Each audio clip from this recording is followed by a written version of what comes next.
Tātad tēma, kā veidot drošas paroles un tās pat tiešām reāli arī atcerēties. Mazliet par mani. Tad mani sauc Toms Pēcis. Es esmu IT eksperts, IT drošības eksperts jau daudzus gadus. Šobrīd strādāju Latvijas Telekom par IT risku vadītāju un esmu arī ētiskais hakeris. Es domāju, ka visi zina, kas ir ētiskais hakeris. Okay. Tātad es jums šodien pastāstīšu par to, kā pierakstīt gan savā prātā, gan uz papīra paroles tā, lai pirmkārt tas būtu pietiekami droši un lai jūs varētu arī tās atcerēties. Un sāksim ar vienkāršāko, ar pinkodiem. Tātad tipiskākās kļūdas par pinkodiem jūs iespējams jau zinat, bet pinkods uzrakstīts uz lapiņas, kas pielīmēta pie pašas kartes. To esmu pats redzējis nevienreiz diezgan traģiski, bet tā ir. Otrs, kas ir vēl oriģinālāk, ir uzrakstīt tādā vietā, kur ir paraksts, uzrakstīt pinkodu tur. Ir redzēts, sasmējos kārtīgi. Un tad ievedot pinkodu, kad pogas netiek aizsegtas ar roku. Dažiem tas liekas pilnīgs sīkums, bet, piemēram, veikalā, ja tiešām kāds gribēs, pie bankomāta parasti mēs tur kaut kā stāvam priekšā vai kā kaut cik, vai varbūt ir tur, teiksim, terminālītim apkārt rokai tur kaut kāds vairodziņš, ka tik labi nevar redzēt, tad veikalā ļoti bieži var vienkārši stāv cilvēks blakām, viņš redz, ka tur ir īpaši pensionārs kāds vai kas, tur spiež šitā te pinkodu lēnām. Arī jauni cilvēki šīs kļūdas pieļauj un nekad neskatās un blakām tur viesmīla stāv. Viņi jau ar jūsu karti tur varbūt ir izdarījusi visu, ko vajag. Jo pieņemsim tāds sīkums, kā magnētiskā lente satur visu nepieciešamo informāciju par karti. Lasītājs, lai nolasītu, varbūt paslēpts zem krekla apakšā. Un to karti vienkārši novelkot pāri, neko vairāk nevajag. Ja tā ir jaunā modernā bezkontaktu karte, vēl vienkāršāk. Un kas jums ir vajadzīgs? Tikai pinkods. Noklonējam karti, ejam ņemam naudu ārā. Un to pinkodu ieraudzīt, tas ir ļoti vienkārši. Un vēl viena kļūda, varbūt tā nav tik ļoti būtiska, bet pinkods parasti grūti ir atcerēties daudzus, tad pinkods vienmēr visur viens, novienādojam visus, kur var nomainam, lai mums ir vienmēr visur viens, lai viņi var atcerēties. Un tad, protams, kas notiek, ja dabū zināt pinkodu, te var tikt visur. Mājas signalizācija, telefons, tur dators, vienalga. Un tad kā to risināt? Atbildi ir jālieto sistēma. Protams, ka pinu var pierakstīt uz lapiņas, bet to vajag paslēpt, piemēram, tādā elementārā lietā kā telefona numurā. Tātad uz lapiņas uzrakstam kaut kādus kontaktus, un īstenībā te numuri satur pinu. Piemēram, tas var būt tur pirmais, otrais, un tad šitie divi cipari, kā šī variantā, vai jebkura cita kombinācija. Galvenais āķis ir, lai tikai jūs to zinat, kur ir pareizie cipari. Ticamībai, protams, dar pievienot klāt arī kaut kādu īstu kontaktu, īstu telefonu numuru. Ja pēkšņi kāds atrod to lapiņu kopā ar jūsu visu maku un tā tālāk, lai viņam neienāk prātā tur, varbūt viņam paveiksies uzminēt jūs tos ciparus, kurus jūs esat izvēlējies, bet ja viņš vienkārši paņems joka pēc uzzvanīs uz pirmo kontaktu, kas tur ir, tad viņš sarakstā un trāpīs, ka tas ir telefona numurs, viņš varbūt pat neiedomāsies, ka tur varētu būt paslēpts pinkods. Tā ir salīdzinoši droša metode, kā to darīt. Un tad, protams, šo sistēmu, ja ir spēka, teiksim, vecākiem cilvēkiem, tas varētu nebūt īpaši viegli, bet jaunāki noteikti var darīt tādu lietu, kā šiem cipariem pieskaitīt vai atņemt kādu skaitli vai jebkuru citu matemātisku darbību, kur viegli var galvā izdarīt, vienkārši paskatoties uz šo telefonu numuru, jūs jau ar pirmo reizi ne, bet ar 10. 15. jau zināsiet, kuri cipari ir pareizie, un ka viņam, piemēram, vajag pieskaitīt tur otrajam ciparam 1, vai otrajam un pēdējam, tur atņemt 2, vienalga. Tas galvenais, lai tikai jūs pats to zinat. Un tad, protams, te piemērs, kad īstenībā pierakst, tas pins īstais būtu 5, 7, 2, 4. Bet izskatās šādi. Vai, teiksim, šī variantā 7, 2, 4 un pēdējiem būtu jābūt 8. Tas būtu tas īstais pinkods. Un tas, ko finālā mēs pierakstam šādu piemēram, ka tie cipari, kas mums interesē, ir tie. Un tad, ja mums ir kaut kādas matemātiskas darbības, tad kā viņas atrisināt? Un tas ir tas, ko mēs noglabājam drošībā, mājās, tur seifā vienalga, lai tad, ja tiešām viss ir slikti, ir aizmirsies, nu tad izvelkam ārā un pārbaudam. Nu jā, un pats būtiskākais – neatklāt šo sistēmu nevienam. Ja jūs pateiksiet pazaudēsiet lapiņu vai kaut ko, nekas no tā nenotiks. Bet ja kāds uzzinās jūsu sistēmu, ja jūs to sistēmu glabāsiet uz lapiņas blakus turpat šai te pirmajai lapiņai, galīgi nebūs prātīgi, ne? Nu, lūk. Tad, protams, iesim pie tās sarežģītākās daļas, pie parolēm. Kādas ir nedrošas paroles? Kādu piemēru? Jā, ļoti pareizi. Bet tas viss pat nav tik triviāli un tik vienkārši. Visas paroles, kas ir īsākas par 10 simboliem, šodien principā skaitās nedrošas, jo viņas var atlauzt ļoti ātri. Paroles, kas sastāv no parastiem vārdnīcā atrodamiem vārdiem. Vēl vakar šādu paroli es sastapu. Jā. Kā jums šķiet, cik ilgs laiks bija vajadzīgs šo paroli atlaust no pārtvērta tīklā šifrētā formāta parolei? Minūte. Mazāk. Sekundes.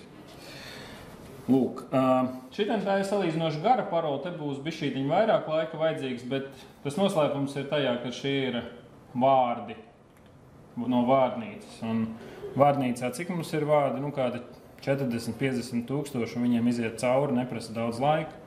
Un ja viņi vēl visi parasti, lai cik tas banāli nebūtu, parasti viņi tiek rakstīti tieši šādā formātā ar pirmo lielo burtu, kur ir problēma. Ja? Ja meklējot paroli ies cauri katram, mēģinās lielo mazo burtu, tas, protams, paprasīs daudz vairāk laika. Jā, tur uzreiz ar kārtām vairāk, bet šitas strādā nevainojami. Tad paroles, kas nesatur speciālās simbolus. Speciālai simboli uzreiz dramatiski palielina šo te uzlaušanas laiku. Un, protams, ir tādas lietas kā biežāk sastopamo paroļu saraksti. Man pašam uz datora mētājās viens saraksts ar vairāk kā 2 miljoniem paroļu. Tur iekšā ir šīs. Un, protams, daudzas citas. Teiksim, šī ir gara, šī ir 12 simboli. Es teicu tikko, ka 10 simboli ir slikti, bet šis arī ir sekundžu jautājums. Pat milisekundžu jautājums. Tā kā, un šitai tā tehniski ir ļoti laba parola, bet viņa būs viena no pirmajām 10, ko pārbaudīs. Tā kā, nu, tas ir tā.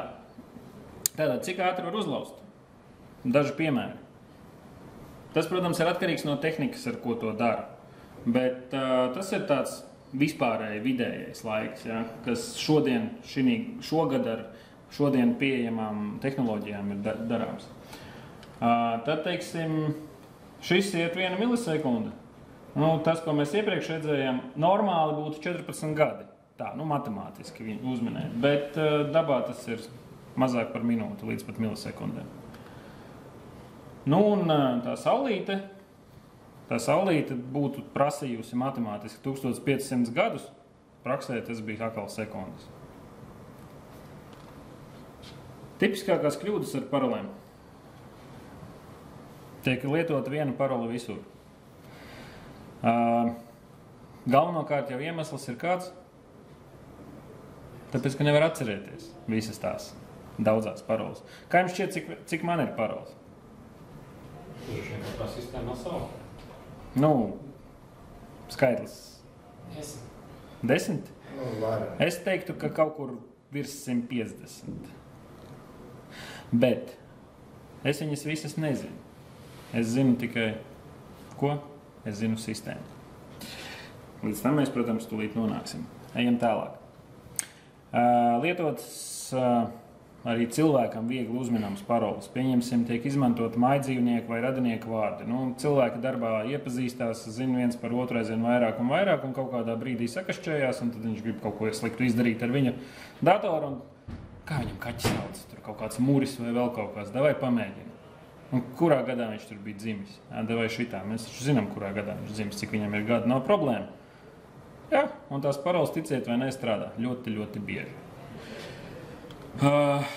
Paroles tiek glabātas nešifrētos teksta failos, Excel failos, Word failos un citādāk turpat uz desktop. Un ļoti bieži ar nosaukumu paroles.txt un tam līdzīgi.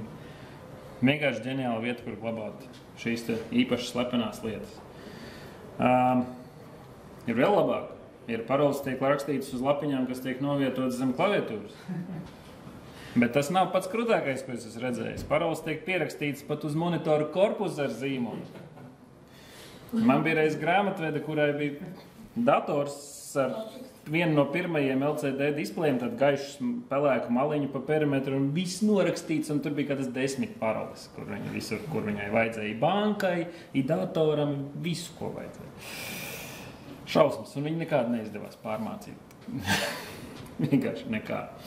Nu, lūk, un paroles, protams, tiek dotas kolēģiem, radiem, draugiem, nu, taču nekas, ka tur sieva vai vīrs zina vai ne manu paroli un tā tālāk jau nepateiks, nekad nesakašķēsimies, neuznāks kāds afekta stāvoklis vai kas. Nu, vai kolēģiem tur administrators, taču viņš tāpat man tur tiks iekšā. Nu, man taču jāpasaka, viņam ir sava paroli. Bet ar to, kad pasaka savu paroli kādam citam, ir viena neliela problēma. No tās paroles, kas ir jums, ja viņu pasaka kādam citam, var uzminēt nākošās. Jo ir zināms apmēram tas veids, pēc kā jūs viņus veidojat. Jo īpaši tas būs būtiski, tad, ja jums ir sistēma, tad šo paroli nevienam teikt nedrīkst. Tātad, kā aizsargāties? Protams, nepieļaut šīs tipiskās kļūdas. Bet vēl viena ļoti būtiska lieta ir regulāri mainīt paroles. Lieciet atgādinājums par to, ka tas ir jāmaina, bet viņas arī neslinkot un reāli viņas arī mainīt.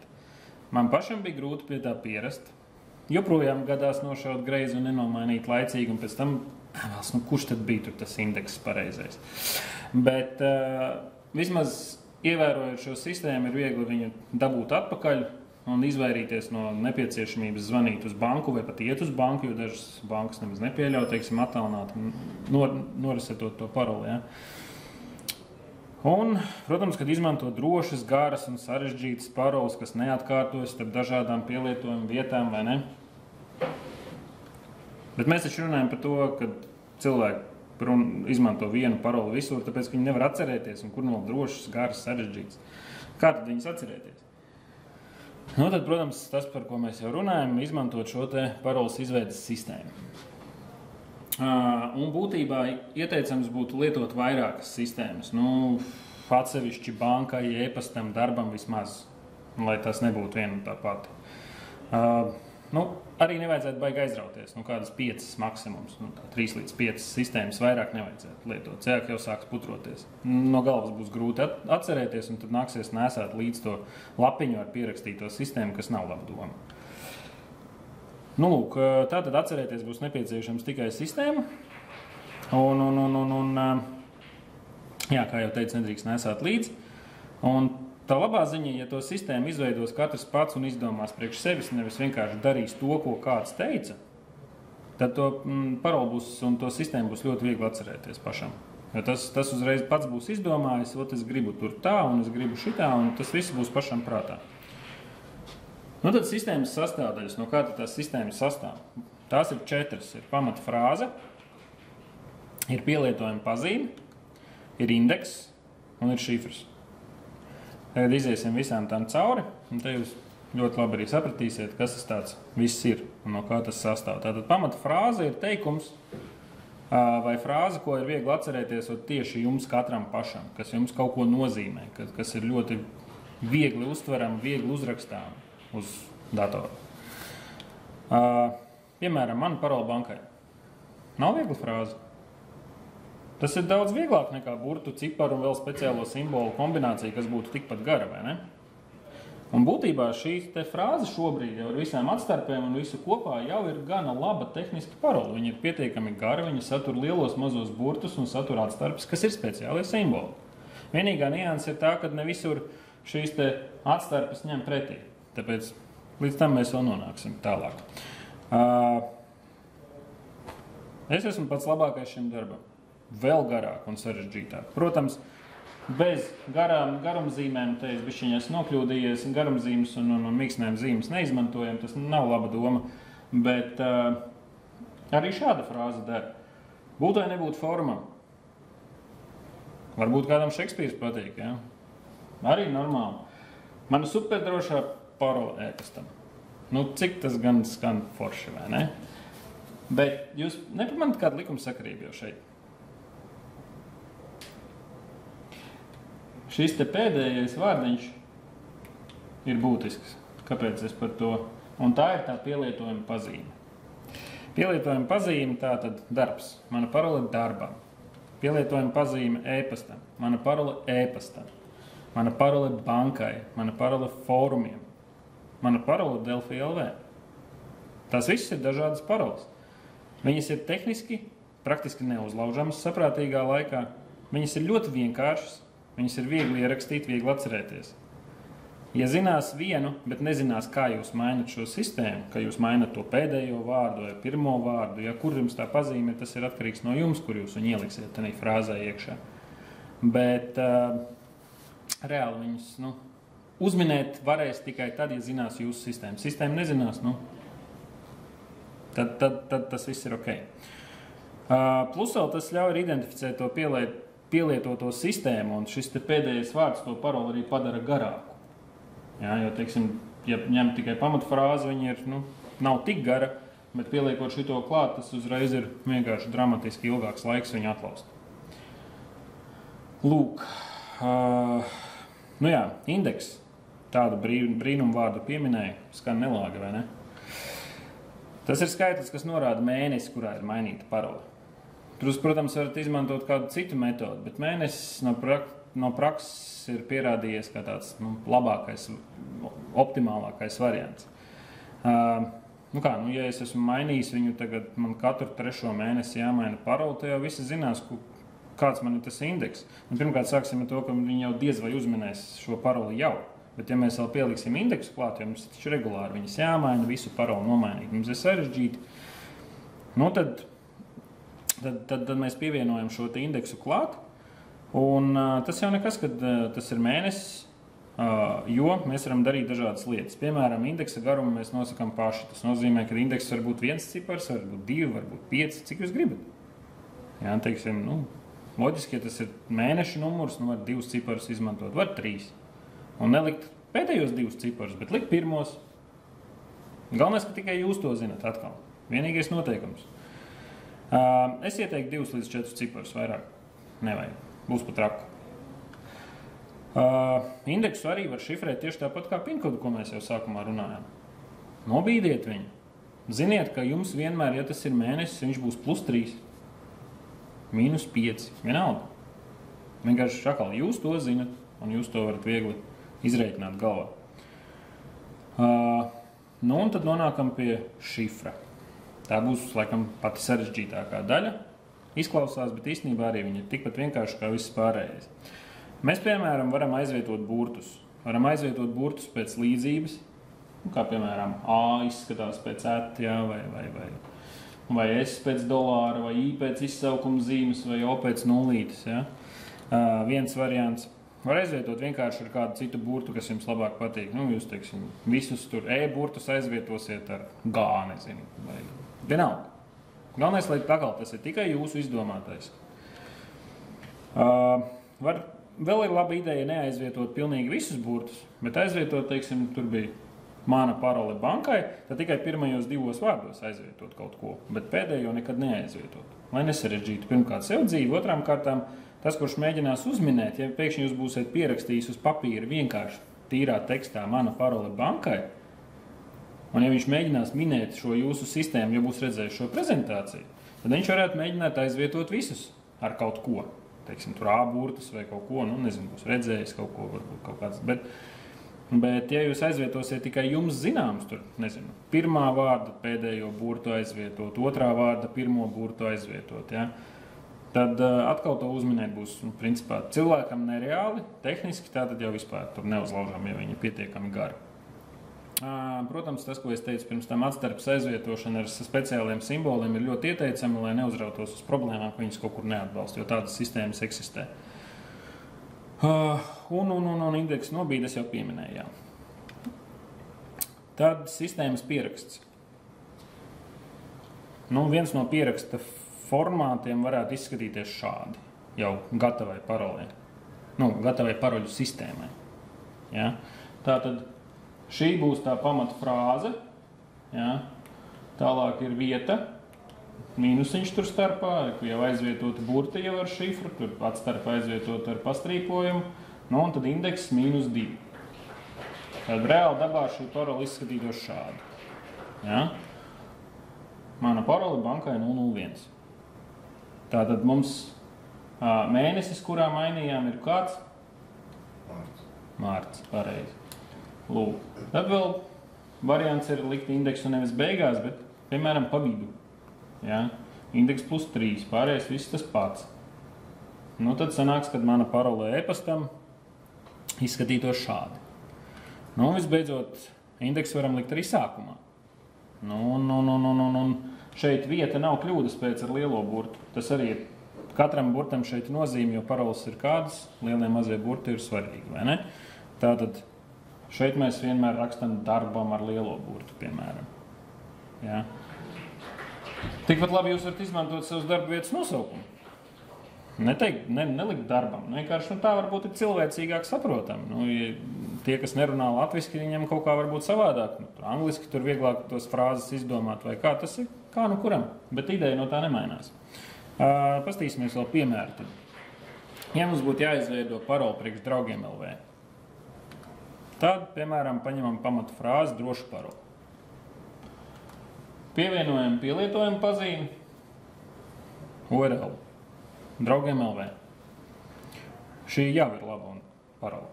Gara, speciālie simboli, tur punkts atstarp, nav reāli uzlausta. Tad pievienojam indeksu. Es esmu izvēlējies viņu ielikt pa vidu un aizstāt vispār šo te atstarpi, lai nesarežģītu sev dzīvi. Tad pievienojam šifru. Aizstājam pamata frāzē A burtus ar etu. Un indeksam pieskaitam 2. Un šo te tukšumu vēl aizstāja ar mīnusu. Tātad man ir vienkārši jau superīga parole, un mainot šo te paroli, es mainu tikai indeksu, piemēram, pārējā parole der.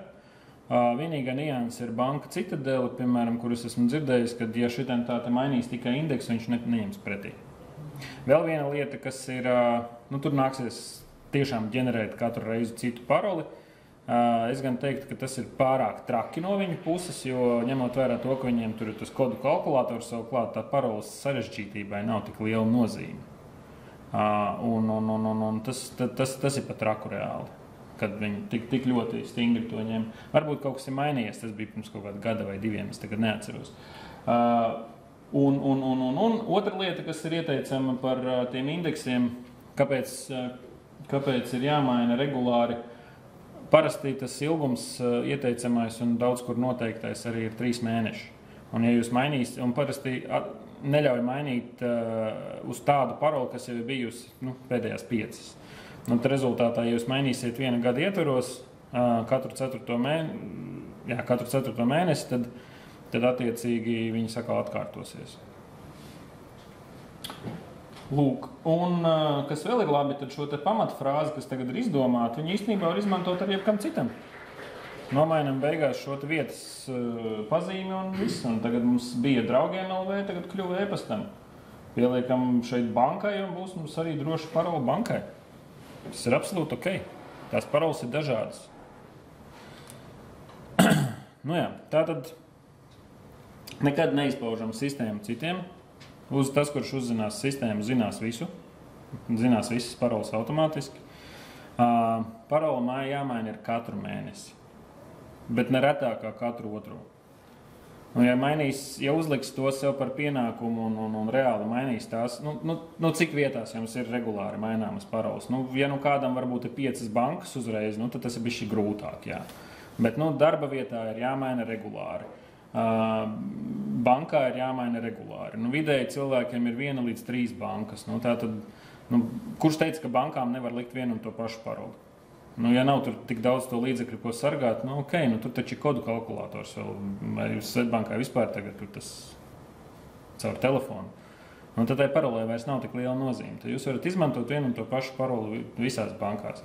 Līdz ar to jums reāli būs tikai darbam, e-pastam, bankai. 3 paroles, 3 sistēmas. Ja? Vai viena sistēma uz visām 3. Tātad vajag radīt sev to ieradumu regulāri viņas mainīt, jo tikko kā noslinkos un nenomainīs, protams, ka, teiksim, tā banka neliks nomainīt, vai arī atcerēsies es šodien nomainīšu tur Svetbankā, bet man vēl 2 bankās jānomaina, tur es nomainīšu vēlāk. Tad aizmirstās nākošā mēnesī nomaina, un tad sāksies 5 reizes mēs varam minēt, kurš tam man tur bija pēdējais indeks, nu, tas tā vai tā var novest pie tā, kad nāksies atkal iet vai zvanīt uz banku. Un tas nav ok, un to nevienam negribās, tāpēc labāk to ir darīt vienkārši sistemātiski katru mēnesi, vai arī, ja mēs izlaižam, tad mēs taču nekur nemainām, mainām nākošajā mēnesī. Vai nu sliktākajā gadījumā 3. mēnesī, bet tad atkal taču ne visur nomainām. Un vēl viņas vajag arī pārbaudīt. Pārbaudīt laiku pa laikam, vienkārši ieiet iekšā tādā sistēmā un pārliecināties, ka tā pēdējā parola ir aktuāla. Un noteikti nevajag baidīties no tā, ka pirmās pāris nedēļas to kalambūru, kas mums bija pirms tam, būs grūti ierakstīt. Viņa būs grūti ierakstīt sākumā, īpaši grūti viņam būs ierakstīt droši vien no telefona, bet būsim godīgi, tās paroles mēs nerakstām iekšā tik bieži. Jūs varat izdomāt kaut kādu vieglāku ierakstāmu sistēmu priekš darba, kur tas ir biežāk jāraksta iekšā. Bankā jūs neieiet tik bieži. Vienkārši padomājiet līdzi, cik jums bieži to vajag, kur var taisīt sarežģītāk un drošāk attiecīgi, un kur netik droši. Bet pavisam pēc neilga laika, tās 2 nedēļas, varbūt mēnesis, jums tas nesagādās nekādas problēmas, jo īpaši, ja tās paroles nebūs daudz. Un atkal atgādināšu, neatklājam šo sistēmu nevienam. Pierakstam, noliekam seifā. Jautājumi? Varbūt varētu komentēt par Svetbanku, principām bankām, kā tādām, ka kodu kārta pret telefona autorizāciju. Es pats nelietoju šobrīd telefonā es vienkārši neesmu viņu pētījis. Bet jebkurā gadījumā parole ir 3 faktori, kas identificē, kas jūs esat. Jā, viens ir tas, ko jūs zinat, šis lietotāja vārds un parole, tad ir kodu kārta, kalkulators vai telefons, tas, kas jums ir. Un visbeidzot, kaut kādās vietās, kur var pielikt pirkstu, noskanēt acis tur vai kā, tas ir tas, kas jūs esat. Un šis te papildus faktors jau nodrošina to, ka jūs tai paroles sarežģītībai nav tik liela nozīme vienkārši. Un tas ir vēl viens papildus veids, kā identificēt jūs atsevišķi. Ja, teiksim, ja jūs esat spiests izpaust šo paroli, tad bez kartes neko neizdarīs, vai bez kodu kalkulātora, vai bez tā telefona neko neizdarīs. Vai arī jums paroli nozog, pieņemsim, kas ir tipiskākais variants. Ja tur no datora nozaga, ieraudzīja kaut kur, kā jūs rakstat, vai vēl kaut kā. Bet bez tā papildus faktora nebūs. Tā kā tā izvēle droši vien ir katram brīva. Tik cik es zinu par Svetbankas risinājumu, viņš ir gan drošs un gan ok. Noteikti viņu var lietot. Bet atkal ieteikums ir pamēģināt reāli to izdarīt pašam un izmēģināt, kā tas strādā, jo tieši tāpat kā ar šo sistēmu, viss, ko jūs darīsiet, tāpēc, ka man tā teica, tas jums neatvieglos dzīvi, bet tikai sarežģīs. Un jo īpaši, ja jūs to nelietojat katru dienu, tā kā darbā no rīta ielogojos, tur vēl pāris reizes pa dienu, ja, tā parole vienkārši ieiesies tur 5 minūtēs, ja, un visu, ko jūs darat šādā veidā, bet ja jūs ejat tur kaut kādā bankā vai e-pastā, kaut kādā privātajā vai vispār kaut kādā speciālā sistēmā, tikai tur, nezinu, vidā, piemēram. Ja? Cik bieži mēs ejam vidā, tādā EDS-ā vai kur? Cits reizi gadā, ja tur nodeklarēties, ja? Kā var atcerēties kaut kādu tādu paroli vispārībā? Ja? Es viņu atceros. Parasti sakot, es neatceros paroli, bet es zinu, ka es ieeju vidā, es zinu, man ir URLs, es zinu, kāda man ir sistēma, nav problēma, es esmu iekšā. Tā kā tas, protams, par to, ko jūs pajautājat par banku, tas neatiecās tikai uz banku. Facebook atbalsta, Google atbalsta un Microsoft atbalsta un daudz citi atbalsta šos te otros faktorus. Īsziņa, zvans uz telefonu, kaut kāda aplikācija, Google autentifikators tur, ja.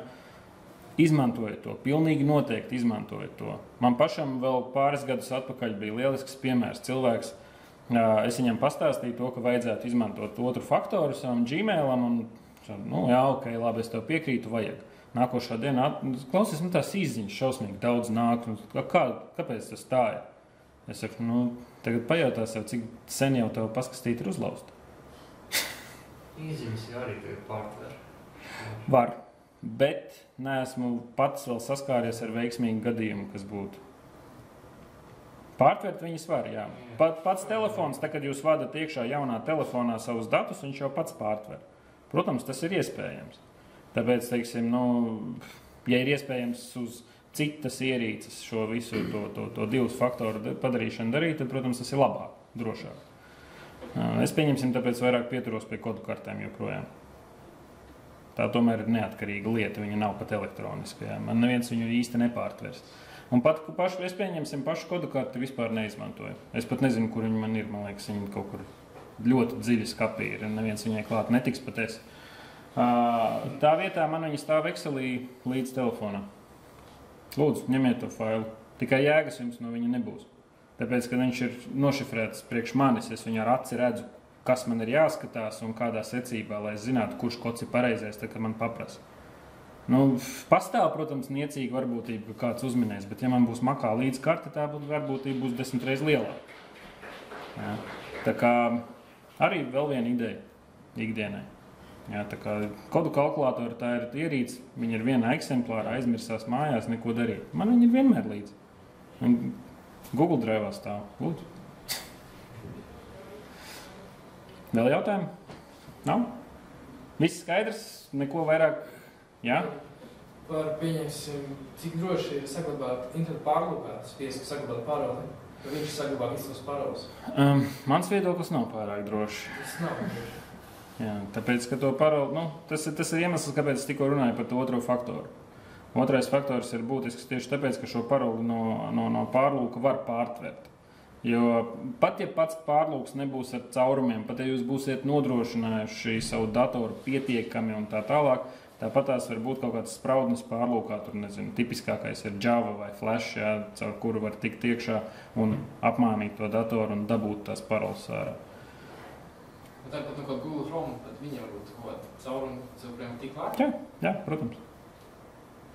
Tieši tāpēc jau tie atjauninājumi visu laiku nāk, un tieši tāpēc viņi ir svarīgi. Viņus likt, tieši tāpēc ir svarīgi neizmantot uz savu datoru regulāru administratoru tiesības, jo jūs neinstalējat katras 5 minūtes kaut ko, vai ne? Priekš kam jums vajag pilnas administratoru tiesības? Jo katra aplikācija, ko jūs darbinat uz savu datoru, strādā ar tām pašām administratoru tiesībām, kas ir jums. Tā tad internetu pārlūks. Internetu pārlūkā būs caurums, un tur trāpīs iekšā vīrus. Kādas tiesības ir vīrusam? Administratoru tiesības. Tik vienkārši. Aplikācija, baltais saraksts vēl vien, bet tā ir atsevišķi garāka tēma, to varbūt citreiz. Bet tās ir lietas, kuras vajag izmantot. Tas pats antivīrus arī nekur nav zemē metams. Windowsā viņš ir iekšā, varat atsevišķi izmantot, ok, bet tas viss, protams, jūs palīdzēs pasargāt. Bet, ja vien iespējams izmantojat otro faktoru.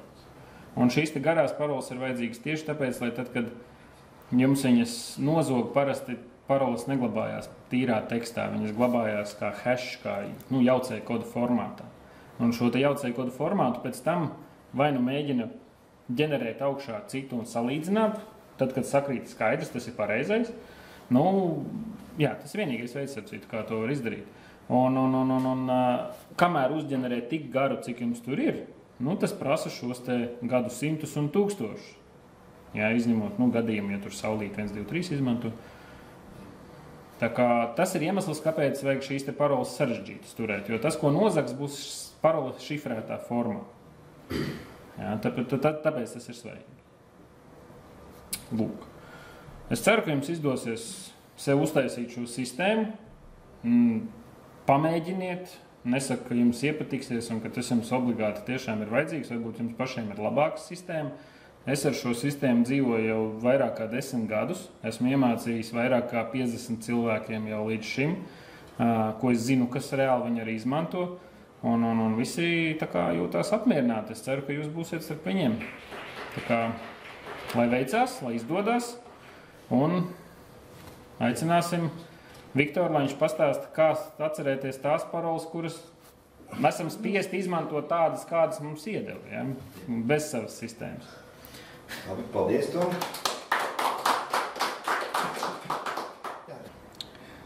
Tātad Toms lieliski izstāstīja par to, kā mēs varam pašveidot paroles un kā mēs viņus varam atcerēties.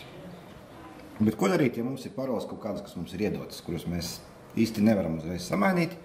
Vai arī ko darīt tajā brīdī, ja tā gluži sistēma neiet pie sirds, un vai arī to paroli ir tik daudz, ka tavu sistēmu gluži nevar izmantot. Vai arī pieņemsim, ka paroles mainās tik bieži, ka mēs vienkārši nespējam viņas visas iegaumēt. Ko darīt, ja mums jāatcerās ne tikai kaut kādas paroles, ja mums jāatcerās kaut kādi lietotāju vārdi? Ja mums ir kaut kādi resursi, ne tikai tie, kuri mēs varam ievadīt paroli, lietotāju vārdu un paroli caur pārlūku, bet ja mums ir, pieņemsim, kaut kādi lietotāju konti kaut kādās sistēmās. Ja mums jāatcerās vēl kaut kādas īpašas lietas, varbūt kaut kādi certifikāti, kuri mums tiek iedoti, lai mēs varētu pieslēgties kaut kādām sistēmām.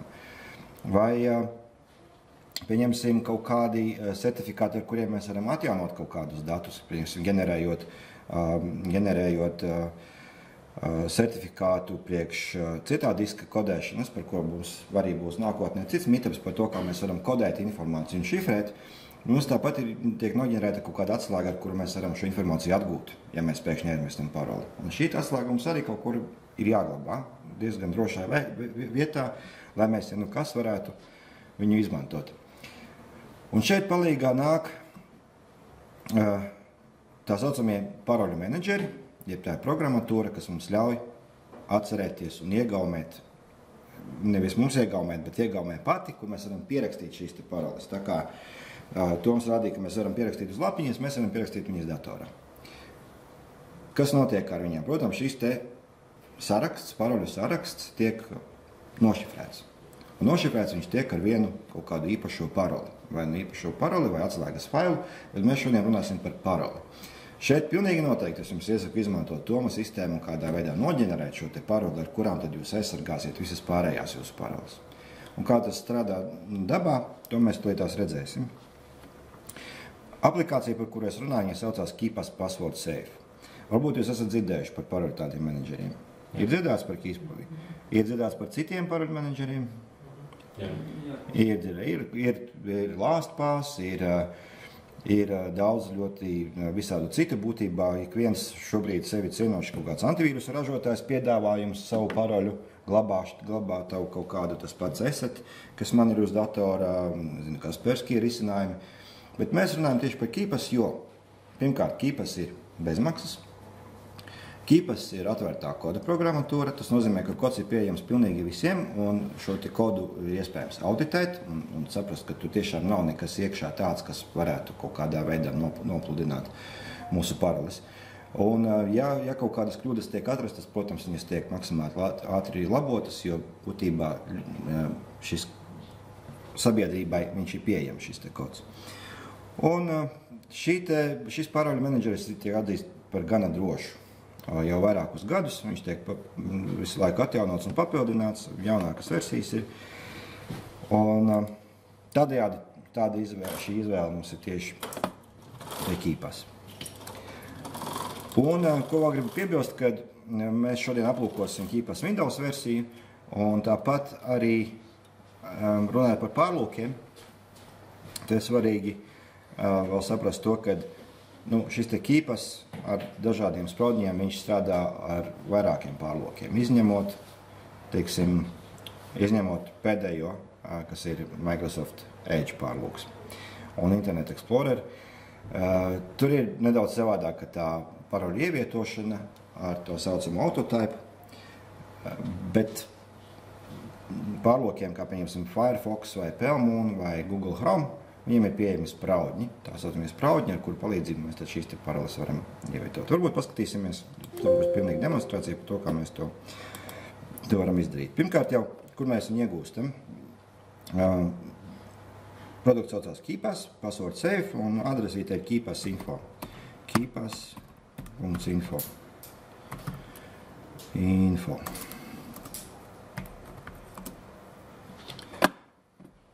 Šeit mēs vienkārši viņu liepielādējam pie downloadiem.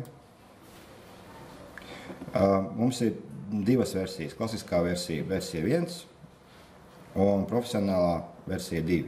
ar ko viņas atšķirās ar to, ka otrajā versijā ir nedaudz vairāk iespējas, ir cits datubāžu formāts, tāpēc mēs lietosim šo jaunāko versiju.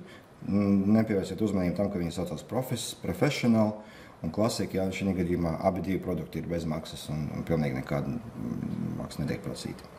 Lejupielādējam instalēšanu, instalējam kā klasiski, kā jebkuru būtībā Windows programmatūru.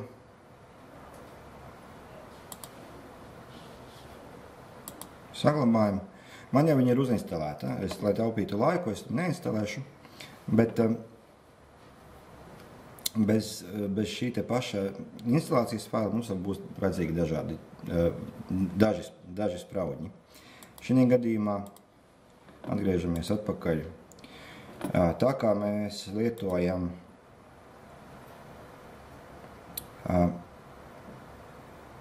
OneDrive, un mēs glabāsim savu datubāzi OneDrive, šeit ir uzreiz teikt, ka mums tas scenārijs ir tāds, ka mēs varam datubāzi saglabāt mūsu mākoņkrātuvē OneDrive un tad lietot šo datubāzi no dažādiem datoriem. Jo klasiskajā variantā, kad jūs uzinstalējat Keepas un palaižat viņu bez šiem te OneDrive spraudņiem, jums ir tā, ka tā datubāze jums tiek noģenerēta. Jūs paši viņu uztaisat uz datora un jums tur arī glabājās. Katru reizi, kad jūs palaižat, jūs šo datubāzi atverat, ievadat paroli, un jums atverās un tās paroles jums ir pieejams. Bet mūsdienās ir tā, ka daudziem no mums nav tikai viens dators, ir divi vai vairāki pat, un vienu mēs varbūt lietojam darbā, otru mēs lietojam mājās, varbūt mums vēl kaut kāda planšete. Par to būs atsevišķs stāsts, jo arī droši vien, ka ne šodien par mobilajām iekārtām, bet arī priekš viņām ir pieejama šīs te Keepas programmatūra, kur mēs varam atvērt šo te datubāzi un paskatīties, kāda tā paroli ir, vai ir ievadīt. Tad, par cik tas būs OneDrive, mums vajadzīgas būs divas lietiņas. Viens saucās, šis te spraudnis, saucās Keepas OneDrive Sync, šis te. Mēs viņu arī vienkārši saglabājam, aizējam, tur gan bija šī sarežģītāk aizējam uz mājas lapu, kas ir source GitHubs, un atrodam, šī gadījumā mums interesē PGLX fails, jeb tas ir standārts priekš Keepas paplašinājumiem. Tātad mēs saglabājam Keepas OneDrive Sync PGLX failu, PLGX. Download.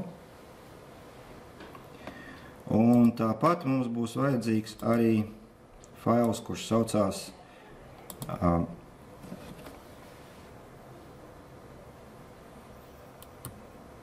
HTTP. Keepas HTTP. Tas ir paplašinājums, kas ļauj nodrošina apmaiņu starp mūsu pārlūku un Keepas datubāzi. Šo mums arī vajadzēs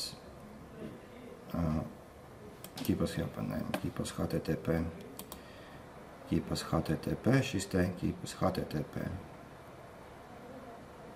Aizējam uz mājaslapu. Arī ņemam failu, kas ir PLGX. Saglabājam. Save.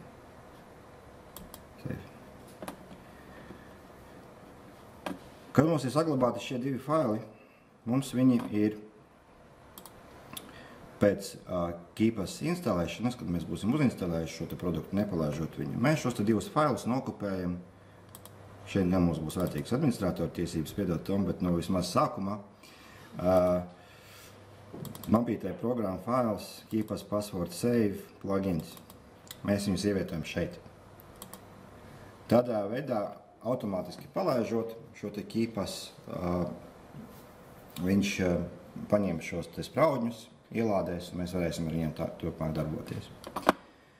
Vēl viena lieta, bez šiem diviem spraudņiem mums ir vajadzīgs spraudnis mūsu pārlūkam, kas spēj nodrošināt pieslēgšanos šai te Keepas datubāzē. Un spraudnis, kuru es izmantoju, saucās options, add-ons, extensions, nav. Ļoti labi. Viņš saucās Puzzlefox. PuzzleFox.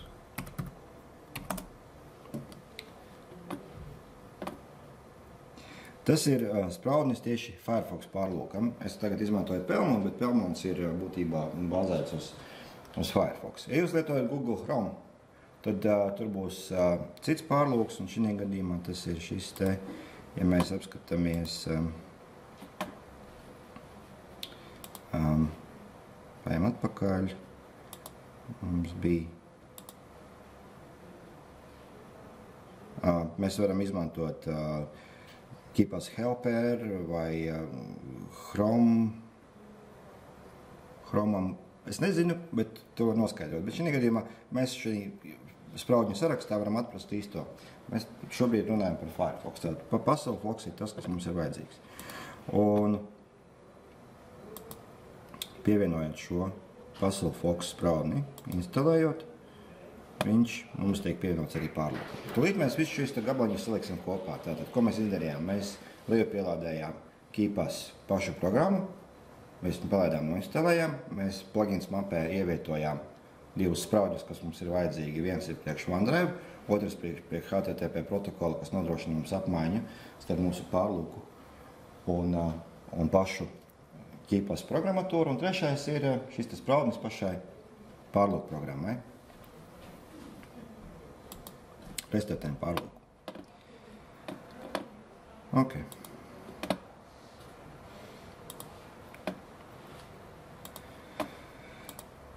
Tagad par pašu datubāzi. Mums ir vajadzīgi divi soļi. Pirms mēs varam sākt to visu lietot, mums ir jāizveido datubāzi. Kad mēs palaižam KeePass, viņš mums atverās kā tukšs lodiņš, neviena datubāze mums nav pievienota. File. New. Mēs izveidosim datubāzi, kaut kādā veidā viņu nosauksim. Nosauksim viņu par Meetup. Meetup datubāzi. Paplašinājums paliek tāds pats kā KDBX, kas ir KeePass datubāzes vēls. Saglabājam viņu, atceramies, kurā vietā mēs viņu saglabājam, jo pēc tam mums vajadzēs šo te failu pārvietot uz mūsu OneDrive krātuvi. Un kad mēs veidojam jaunu datubāzi, šeit mums tiek uzdoti daži jautājumi, uz kuriem ir diezgan būtiski atbildēt. Pirmkārt ir veids, kādā mēs nodrošināsim aizsargāsim šo datubāzi. Mums piedāvāt dažādi varianti. Pirmais ir master, jeb galvenā parole.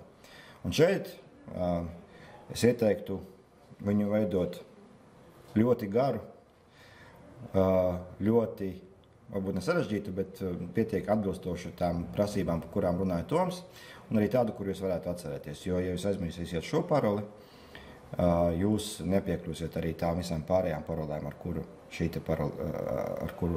viņas ir aizsargātas, šo te garo paroli.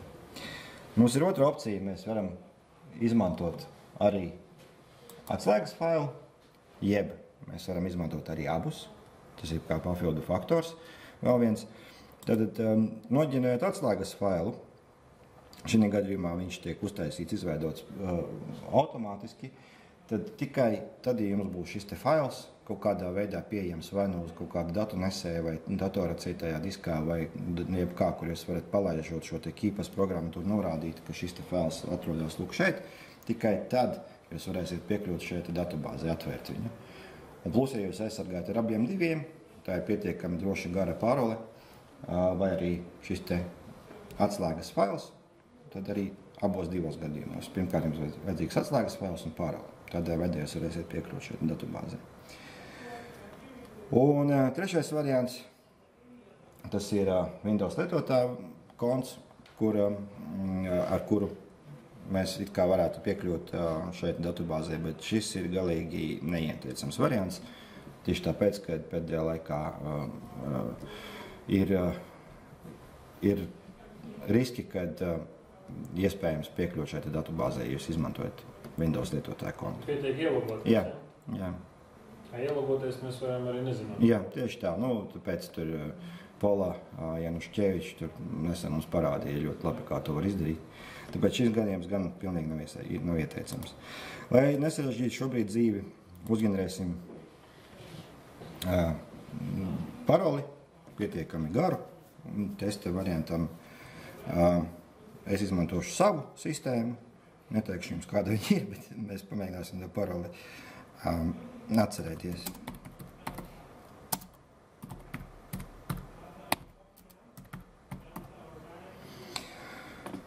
Uh, 88 biti. Tā ir tom laba parola, vai ne?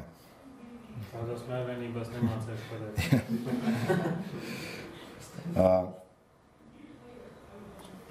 Pieliksim vēl kaut ko klāt. Nu tā, 105 biti. Mums rāda, ka ļoti diezgan labi. Nu, biti šī gadījumā ir 25 simboli. Ja? 25 simboli, 105 biti.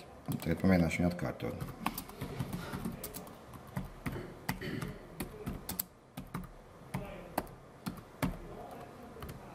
Ir? Nav. Sarkans.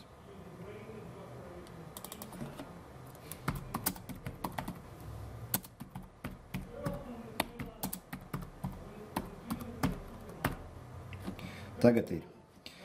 Tomēr 97 biti, 25 simboli. Ok. Nākamais jautājums, kas mums tiek uzdots, protams, mēs varam viņu nosaukt šo datubāzi. Mēs viņu nosauksim kā meetup. Drošība. Kādā veidā mēs šifrēsim šo informāciju, kas mums atradīsies šī datubāzē. Keepas ir labs arī ar to, ka viņš izmanto standarta kodēšanas, jeb kriptēšanas mehānismus. Šī gadījumā ES Randel 256 bitu atslēga ir gana labs un stiprs mehānisms, kādā veidā mēs varētu aizsargāt šo te paroli. Iterāciju skaits to mēs varam arī nemainīt, varam pārbaudīt. Ok. Nospiežam testu. Par kompresiju mēs varējām atstāt arī gazip šī gadījumā, vai arī neizmantot viņu, bet labāk atstājam tā kā ir. Vai izmantosim atkritni šīm te parolēm, kur mums vecās paroles tiks saglabātas arī pašā datubāzē atkritnes failā. Atstājam viņu. Un šeit pie papildus iestādījumiem vai advanced, šeit ir viens būtisks faktors, par kuru arī minēja Toms, kad cik bieži mums programmatūra pati ieteiks mainīt šo te galveno paroli, kuru mēs izveidojām. Es ļoti iesaku viņu ieslēgt un ielikt šeit automātiski mums generējās pusgads, 182 dienas, nu, plus mīnus pusgads. Tā kā varam atstāt šo, jo paroli ir pietiekami gara, mēs viņu nevienam neizpaužam. Varam arī samazināt un, pieņemsim, uzlikt šeit, nu, Toms teica, maksimums 2 mēneši, maksimums 3, minimums 1, ieliekam 2 mēnešus, tās varētu būt 60 dienas. Super. Tā ir rekomendācija. Un nākamais mums ir piespiedu kārtā, kā mēs paši sevi varam piespiest šo te paroli nomainīt. Šeit mēs ieliekam 365, nu, kad reizi gadā viņi pilnīgi noteikti būtu jāsamaina. Vai arī, ja mēs ieliekam šeit mazāk, šeit varam ielikt tās 182 dienas, kad reizi pusgadā vienkārši mēs nevarēsim turpināt strādāt, kamēr mēs šo paroli nebūsim nomainījuši. Protams, mēs varēsim piekļūt viņai, ja, bet mums tiks vienkārši, mēs būsim spiest viņu nomainīt. Un, ja mēs generējām arī atslēgas failu, tad mums viņš arī ir jānomaina. Tas arī būtu viss no tiem pamata iestatījumiem. Nospiežot OK. Mums tiek noģērēts šis te mūsu datubāze tiek izveidota. Mums jau uz datubāze automātiski ir kaut kādi piemēri, kādā veidā mēs varam šīs te paroles glabāt. Svarīgi šī gadījumā mums šo datubāzi ir saglabāt, ka mēs viņu esam izveidojuši. Tā kā mēs esam ielikuši šo spraudni, kas mums nodrošina sinhronizāciju ar OneDrive, šis spraudnis mums automātiski piedāvā. Viņš saka, ka mums šī sinhronizācija ar OneDrive pašlaik nenotiek, vai mēs gribētu viņu izveidot. Ja mēs gribētu. Automātiski mums tagad tiek piedāvāts, kur mēs vēlamies šo te failu saglabāt, lai mēs varētu viņu sinhronizēt. Šeit ir 2 varianti. Parastais OneDrive, kas ir privāta personu OneDrive vai OneDrive darbā, vai OneDrive for Business. OneDrive for Business jums ir pieejams tad brīdī, ja jūs lietojat Office 365, jums ir Office 365 abonements. Šī gadījumā es izmantošu parasto OneDrive, tikai tāpēc, ka viņš ir būtībā pieejams katram Windows lietotājiem. Mēs viņu varam izveidot bez maksas, ja jums ir izveidots Microsoft konts, ar kuru jūs pieslēdzaties droši vien jaunajai Windows 10 sistēmai, ko es arī iesaku visiem darīt, tad jums šis te OneDrive pieejams ir automātiski. Tur gan ir bezmaksas variantē tikai 5 pieejami gigabaiti, par papildus vietu mums jāmaksā, bet jūs redzēsiet, ka šis te datubāzes fails viņš aizņem tik maz, ka mēs pilnīgi noteikti viņiem varam tur ielikt. Mums parasto OneDrive. Mums ir jāpierakstās šī te OneDrive.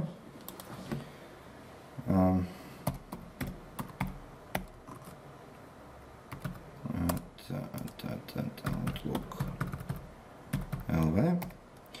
Es visu vēlos demonstrēties, esmu Megana, tāpēc nebrīnaties.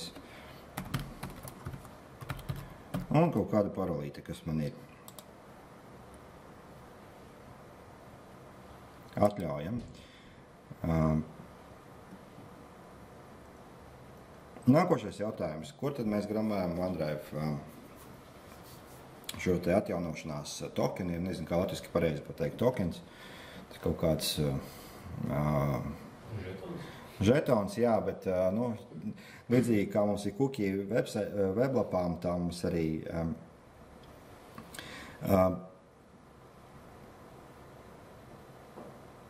viņš ir jāsaglabā.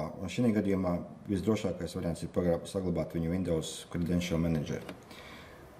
Šis tokens nodrošina to, ka pēc tā, kā jūs savu paroli esat ievadījuši, jums šis OneDrive ir atvērts un jūs varat viņam piekļūt. Ne OneDrive, bet es atvainojos. OneDrive, jā, tieši tā, kad kur mēs saglabājam to žetonu, ar kuru ķīpas ir spējīgs piekļūt OneDrive. Šī gadījumā pilnīgi droši viņu saglabāt Windows Credential Managerī, jo tam nekāda sakara mūsu datubāzi. Jo datubāze mums tāpat tiek glabāta lokāli un tikai kaut kādā brīdī viņa tiek sinhronizēta jau šifrētā veidā ar mūsu OneDrive krātuvi. Tas tā kā arī būtu viss. Tagad mums jāizvēlās tā vieta, kurā mēs saglabāsim šo te OneDrive datubāzi. Mēs varētu viņu kaut vai tādā pašā dokumentu mapē saglabāt un nosaukt viņu kā Keepas Meetup. Ok.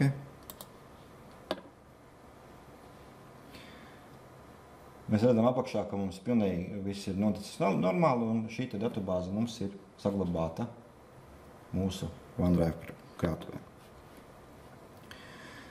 Kas tagad notika? Mēs izveidojām jaunu datubāzi, aizsargājām viņu ar paroli. Šī datubāze tika izveidota, galvenā kopija mums stāv mūsu OneDrive, un katru reizi, kad mēs mēģinām piekļūt un atvērt viņu, mums notiek šī sinhronizācija. Tam ir arī savā ziņā mīnusi, jo, pieņemsim, ja jūs mainat kaut kādu paroli tajā brīdī, kad jūs neesat pie interneta, tā var gadīties. It kā varbūt arī nav pārāk loģiski, jo mēs būtībā glabājam paroles, lai mēs varētu piekļūt kaut kādiem internetu resursiem, bet var gadīties tā, ka jums jānomaina kaut kāda parole, kad jūs neesat pieslēgušies pie interneta, un jums šī sinhronizācija tajā brīdī nenotiek. Tāpēc mums vajadzētu izdarīt vēl vienu lietu.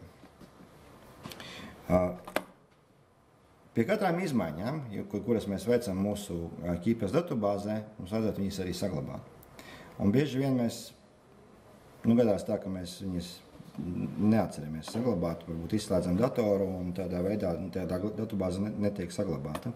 Tāpēc vēl ir, ko es arī visiem rekomendēju, ir vēl tāda lieta, kā Keepasam ir pieejami tā saucamie makrosību skripti. Pēkšņi pazuda.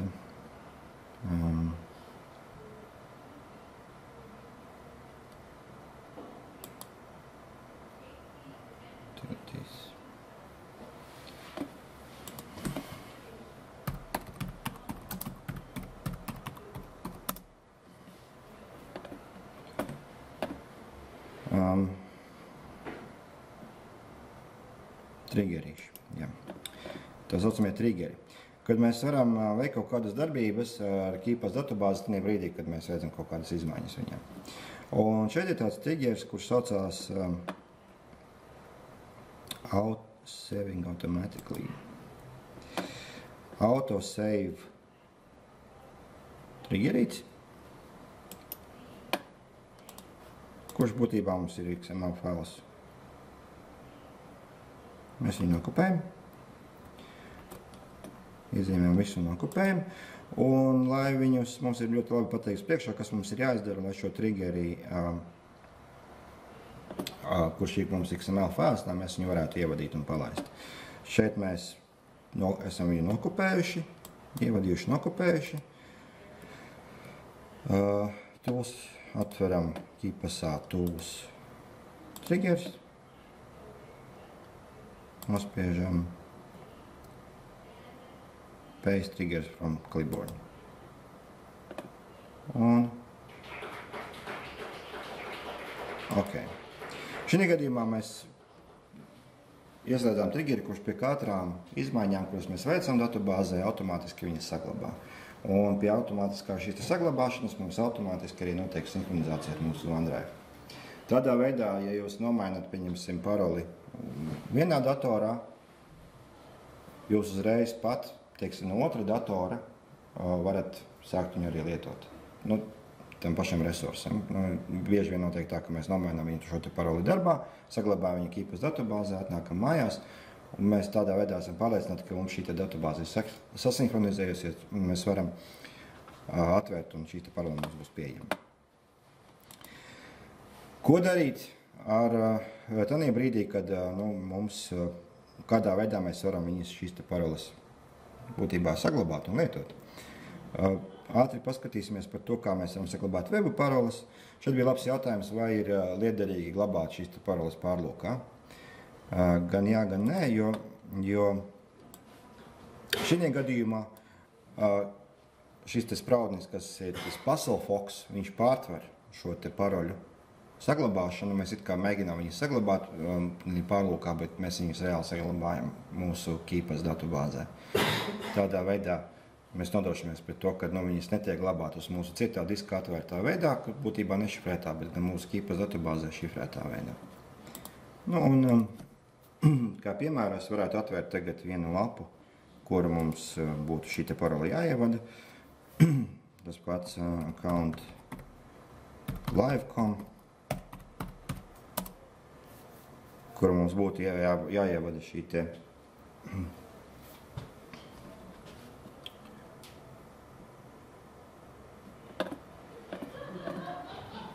mūsu Microsoft konta parola. Mēģināšu pieslēgties.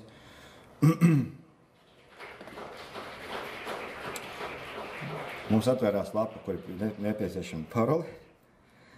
Un pirmajā brīdī mums vēl ir jānokonfigurē arī mūsu saiknes starp mūsu pārlūku un Keepas pašu. Šeit mēs redzam, ka mums ir paziņojums Keepas Fox, kas nav been configured. Pieslēdzamies. Jāspiež podziņa connect. Tā, kas mums notiek, jā, mums atvērās šeit. Šeit atvērās vēl viena atslēga, kura mums būtībā tikai jānosauc un jāsaglabā viņa pašā mūsu Keepasā. Tā ir tā atslēga, ar kuru notiek apmaiņas starp pašu Keepasu un mūsu pārlūku programmu. Mēs viņu arī nosauksim kā Meetup 1. Saglabājam. Šeit mēs tagad redzējām, ka mēs saglabājām, mums automātiski arī nosinhronizējās mūsu izmaiņas ar mūsu OneDrive. Mēs esam saglabājuši, mēs varam vēlreiz pārlādēt šo te lapu. Ievadam mūsu Microsoft kontu.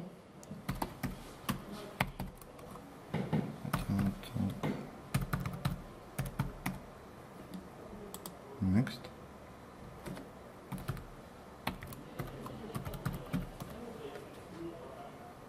Sign in. Šī brīdī klasiskais jautājums, vai mēs vēlamies saglabāt šo parolīti. Jā, mēs viņus vēlamies saglabāt.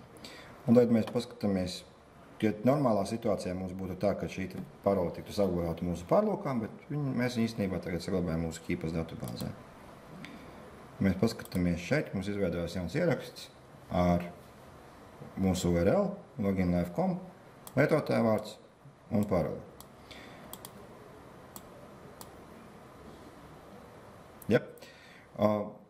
Tādā pašā veidā pieslēdzoties jebkuram citam resursam, mēs varam viņus droši šeit saglabāt un viss arī notiek. Kādā veidā mēs varam pie šīm parolēm tagad piekļūt? Pirmkārt jau mēs varam atvērt vaļā šo ierakstu.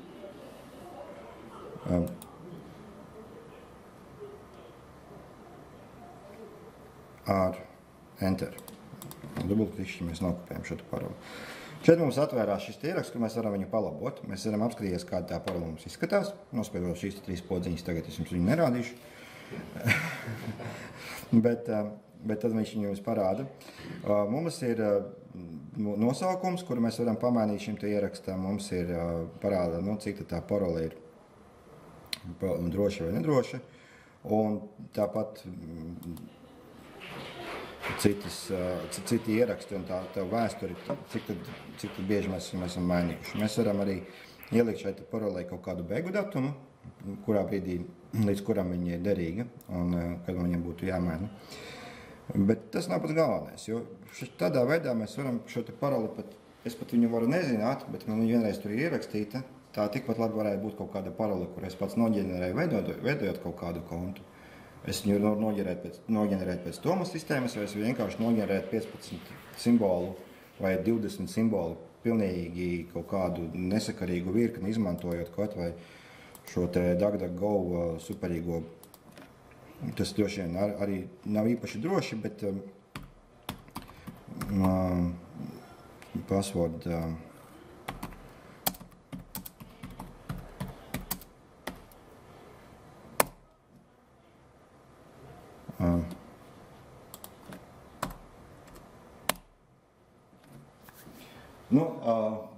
kaut vai tā. Vai es varu uzģenerēt viņu arī šitādā veidā. Tik daudz viņš nemaz neņem. Sorry.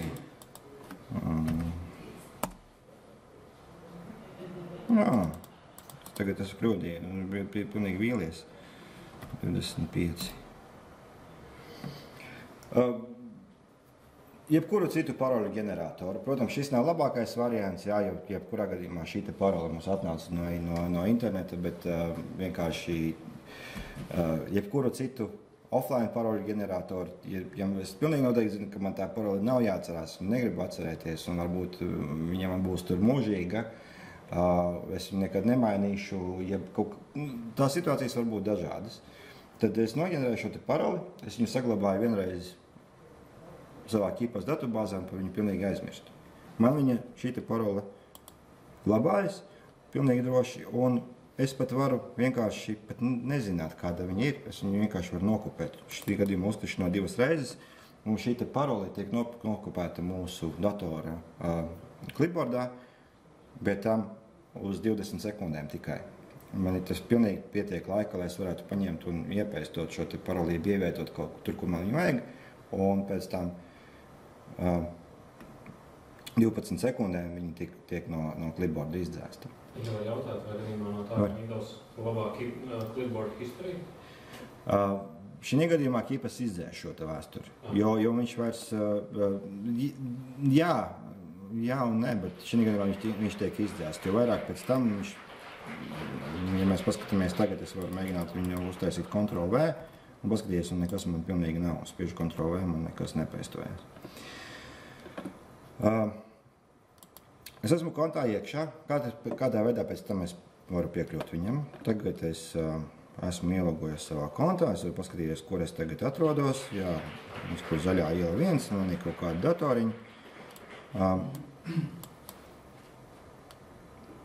Paņemšu un izrakstīšos ārā.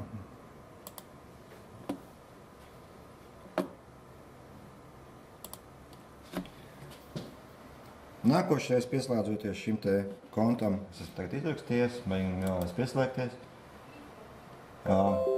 Man ir palicis lietotāja vārds, nospiežu next, automātiski paroli jau tiek ievietoti.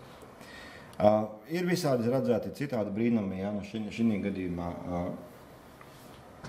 tas vēl ir labs, bet ir kaut kāda tur flasha formas vai vēl kaut kas, kur mēs to paroli, šis te spraudnis nespēja uztvert, kad šī laukā mums jāievada paroli. Tad mēs varam nospiežot vienkārši labo taustiņu šeit, pasvārda lodziņā. Mums ir izvēle ievietot lietotāju vārdu un paroli, ja mums ir lietotāju vārdu lauciņš un paroles lauciņš, vai mēs varam tikai ievietot paroli no šī resursa. Tas arī būtu pa lielam viss, jo mums ir laiks iet uz beigām. Varbūt jums ir kaut kādi jautājumi par šo te KeePass programmu. Pats tas KeePass, kā es teicāt, ir open source. Jā. Un publiski pieejams auditoriem un tā, bet šis spraudnis konkrēti, vai spraudni, kā jūs rekomendējat vienu, bet paši spraudni, teiksim, tā drošība un... Paši spraudņi arī visi ir open source, ja mēs paskatāmies, no kurienes mēs viņus šos te spraudņus ielādējām, tad mēs viņus ielādējām no GitHuba, piemēram, KeePass OneDrive Sync, jā, mēs redzam, ka mums ir pieejams arī viņa kods.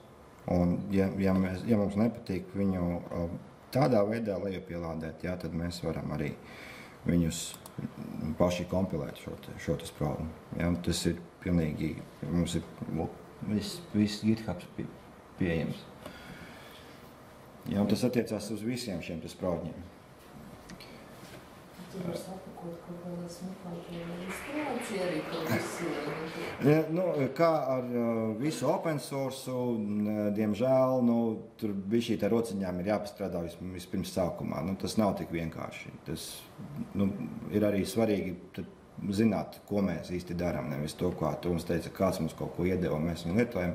Šī gadījumā ir svarīgi pašam apzināties, kad jā, mēs glabājam visas olas vienā proziņā šī brīdī. Un tā ir arī atbildība ļoti liela. Jā. Tas ir kā mums atvieglo dzīvi, bet ir jāapzinās to, ka mēs pakļaujam sevi kaut kādam riskam ar to, kad mēs lietojam nedrošu šo galveno master paroli, kad mēs pakļaujam sevi kaut kādam riskam, ja mums ir nedaudz jau kaut kādi kilogeri, jā, tad tādā gadījumā klabinot iekšā šo jo pie katra datora restarta mums šī parole ir jāievada. Mēs varam arī uzlikt tā, ka mums, teiksim, šī gadījumā mēs atvērām šo te KeePass datubāzi un mums viņa strādā līdz brīdim, kamēr mēs neizlogojamies ārā no datora vai nepārstartējam viņu.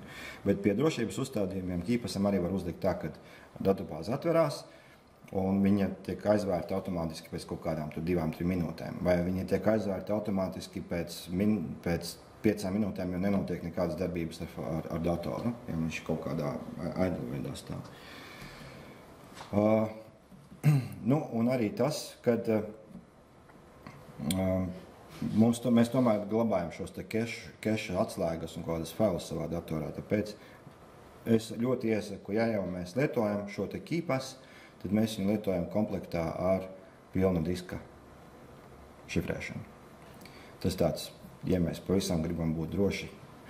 Un plus antivīrus programma, kas mūs spētu varbūt pasargāt pret kaut kādiem kilogeriem un cita veida ļaunatūru, kas kaut kādā veidā varētu pārtvert šo te apmaiņu, datu apmaiņu starp mūsu pārlūku, KeePassu un OneDrive.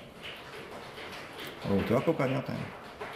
Es vienīgais pabrīdināšu, kad eksistē kilogeri, kurus speciāli uztais vienai konkrētai reizē, kas var apiet antivīrus, tāpēc ar tiem tā vai tā nav garantijas, viņi netiks iekšā. Un bez kilogeriem ir arī tie, kas ir clipboard, kas pārtver, arī tāda brīnuma eksistē.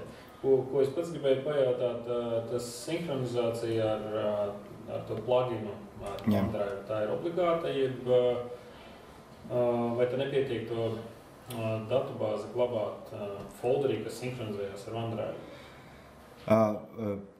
Tur ir tas moments tāds, kad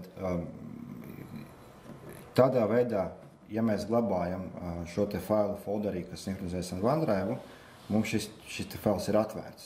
Kamēr mums ir atvērts mūsu KeePass fails ir atvērts. Kad viņš ir atvērts, viņš netiek sinhronizēts. Ja mums ir tikai viens dators, jā, pilnīgi noteikti mēs varam tā darīt. Bet ja mēs gribam... Lokālais fails, viņš jau sinhronizēs viņu katru reizi, kad tā aizvērst ciet vai... Tur man šķiet, ka tieši saistībā ar šo te ir kaut kādi ierobežojumi, tāpēc ir vajadzīgs tas moments, ka mēs viņu glabājam. Tas ir tikai vajadzīgs priekš tā, lai mēs varētu no vairākiem datoriem viņu vienlaicīgi lietot. Tas nozīmē, ja man ir darbā, viņš ir atvērts un strādājošs, ja, lai es varu arī mājās viņu atvērt un lietot. Ja ir tikai viens dators, protams, nav nekāda problēma. Mēs varam nelietot šo te OneDrive sinhronizāciju, glabāt viņu folderītī, kas mums ir OneDrive'ā. Un tādā veidā viss arī notiekās.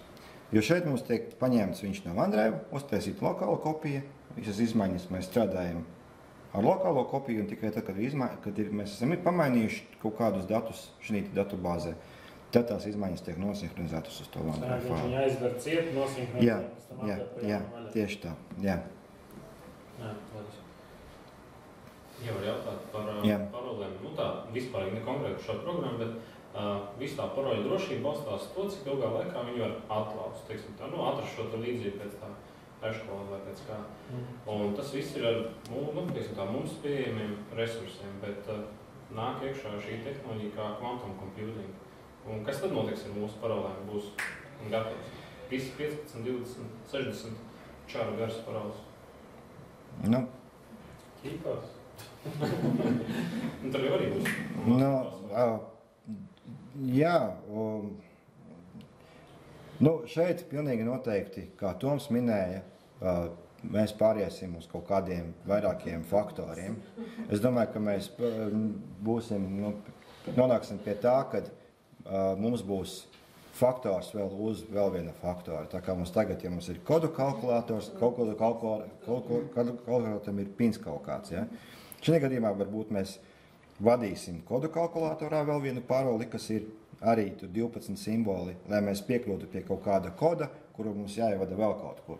Un tādā veidā mēs trīskāršosim šo drošību, un kur nebūs tas viens kaut kāds hash, kuru iegūstot mēs varam pie kaut kāda piekļūt, bet mums būs vajadzīgi veseli salikt viņus kopā no vairākiem. Būtībā jaunākā tendence ir vispārībā pamazām atteikties no parolēm principā. Jā. Ir šie otrie faktori un trešie faktori, tos izmantot tikai un vienīgi. Un biometrija. Jā.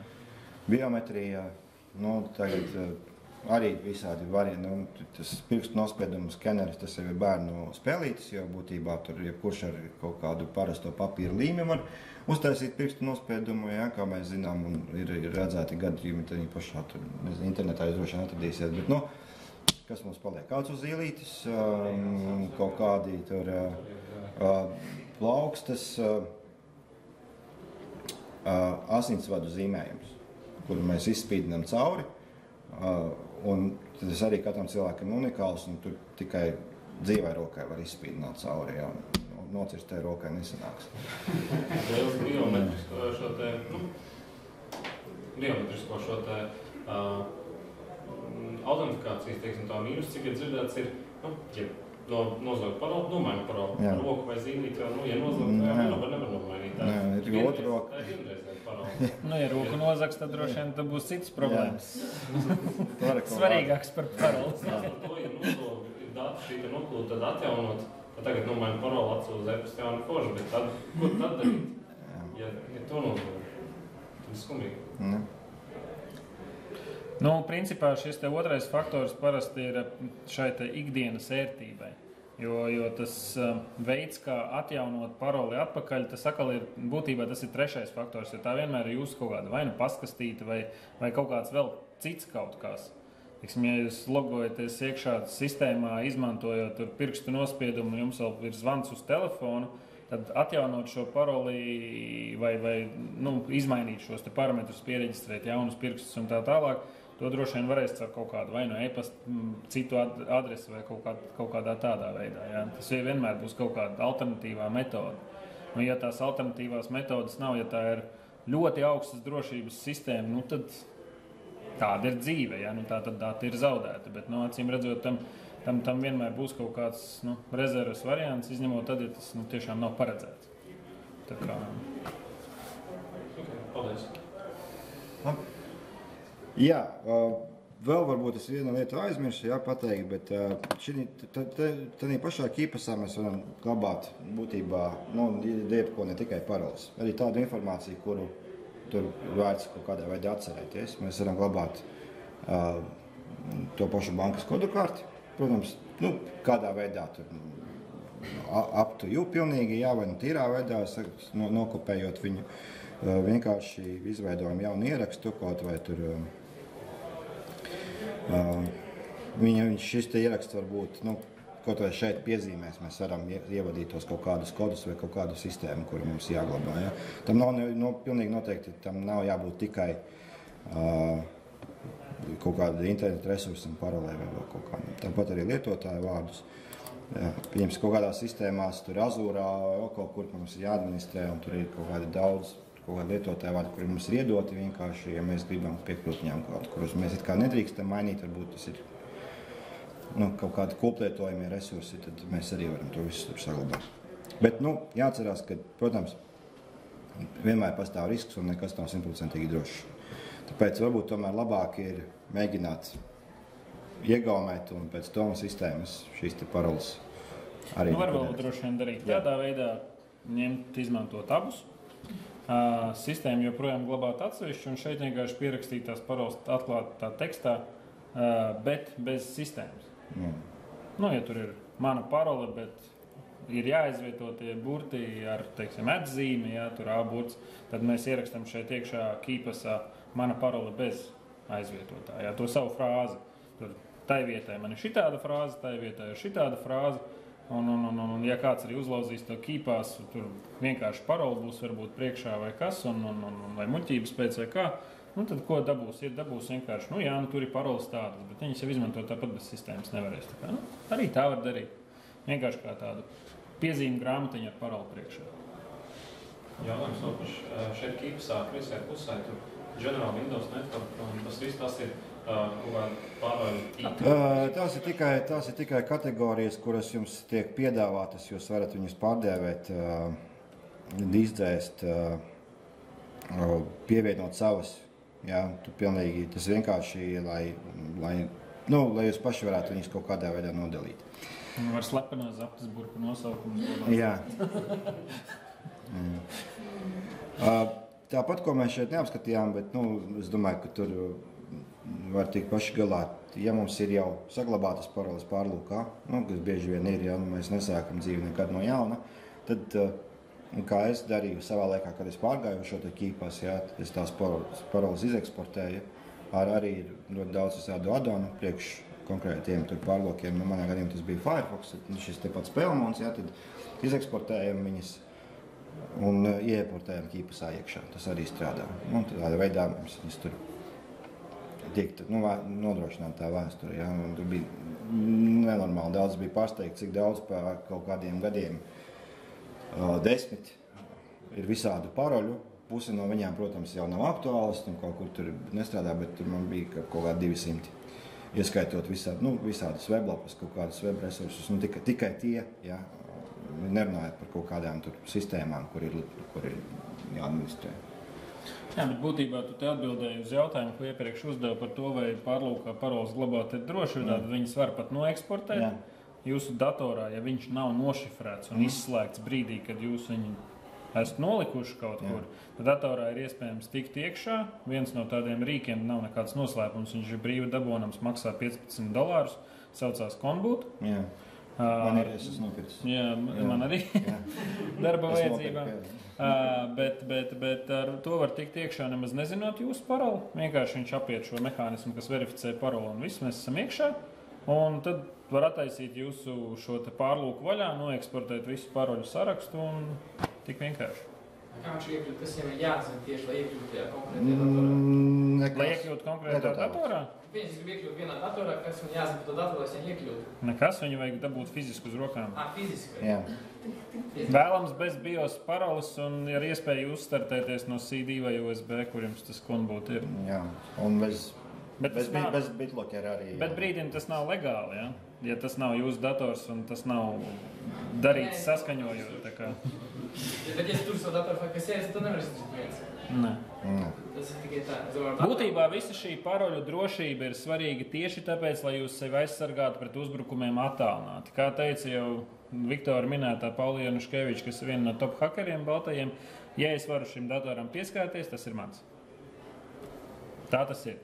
Jo pat tad, ja jums dators būs nošifrēts, tur ar pilnu visu diska šifrēšanu, visu, bet viņš nebūs pilnībā fiziski izslēgts, kamēr dators ir aizmigušā stāvoklī, piemēram, jūsu datora operatīvā atmiņā šī te atslēga glabājās nešifrētā veidā, jo datoram ar viņu ir jāstrādā.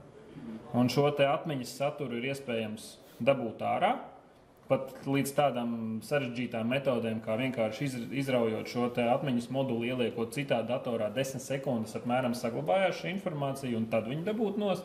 Un šī te atmiņā iekšā atrast šo atslēgu un tik klāt pie jūsu datora diska šifra atslēgas, atšifrēt viņu vaļā un uzstartēt, kaut vai to pašu konbūtu atkal, ja? un tikt jūsu kontā iekšā vai kaut kādu offline uzbrukumu izmantot, ja, lai tiktu pie datiem, ja nav vajadzīgs sistēmā ielogoties un vienkārši nolasīt datus no diska, arī to var izdarīt. Tā kā tas viss reāli ir izdarāms, vienkārši jautājums, cik jūs kādam esat interesants un tam līdzīgi. Bet tas ir tad, ja to var dabūt uz rokām. Tik jau, kamēr jūs esat cauri internetam un tādā veidā, tur ir svarīgi, lai šīs paroles būtu maksimāli komplicētas, garas, sarežģītas. Un tieši tāpēc arī šie visi ieteikumi, kā viņas saglabāt, automatizēt vai kā vienkārši atcerēties, kā to darēs. Tad tas jāsās ārā labāk. Jā, viennozīmīgi. Es kaut ko lasīju, ar šķidrā slāpeklis sasaldēt to modulu, tad ilgāk var. Jā, viņu atdzesē, jo tas ir ilgāk, tur līdz kaut kādai pusstundai vai stundai varēja, bet tas pat nav vajadzīgs. Jā. Dators, ja ir aizmigušā stāvoklī, var uztaisīt parastu USB flešku, var pārtaisīt par saucamo memory dumper tūli, pārstartējot vienkārši uzreiz datoru neizslēdzot pilnībā, bet vienkārši pārstartējot un uzstartējot viņu no tās fleškas. Pirmais, ko viņš izdarīs, viņš nekādu operētāju sistēmu nelādēs. Viņš vienkārši paņems visu, kas ir atmiņā, iekopēs tādā fleškā iekšā. Un pēc tam viņi atliek tikai izanalizēt, un pie nākošās uzstartēšanās jau iedabūt iekšā šo šifru atslēgu un visi. Jep. Tas galīgi nav neiespējami un pārāk sarežģīti.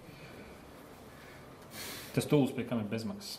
Tad būs seminārā arī atsevišķi. Kā valsts? Es ļoti ceru, ka jūs nāksiet arī uz turpmākajiem mūsu meetupiem. Jūs paši varat ieteikt tēmas, ko jūs gribat dzirdēt? Jā, jūs varat ieteikt tēmas, kuras jūs gribat dzirdēt. Man ir dažas padomā, bet es domāju, ka droši meetup lapā, kur jūs pieteicāties, varat rakstīt man, varat izveidot tēmu forum sadaļā, ja mēs varam kaut ko pilnīgi nekautrēties, būsim pētījumi nākoši, centīšu atbildēt. Un, būs arī turpmāki nākamie.